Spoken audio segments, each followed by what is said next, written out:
Okay mga kaputing-ting, ipaplex ko lang po sa inyo ang aking ginawang DIY light tester. Ngayon, dito po natin itest ang dalawang AC cord na to. Alin kaya sa dalawa ang pwedeng gamitin? Subukan muna natin sa unang AC cord. Pagsasamahin lang po natin yung dalawang wire bago po natin isaksak sa ating DIY light tester.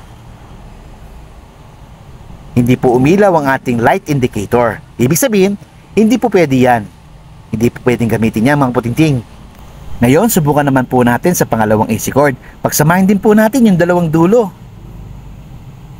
Tapos, plug in na natin sa ating DIY light tester. Ayan, umilaw na po ang light indicator. Ibig sabihin, good po ang AC cord na yan. Pwede po natin gamitin yan sa mga appliances po natin. Nakadesign po to ng outlet para po unique tignan at kakaiba. Pwede rin po kayo magsaksak dito ng mga electrical appliances para malaman po ninyo kung umandar ba o hindi. Okay mga kaputing-ting, salamat po sa panonood po ninyo. God bless po sa ating lahat.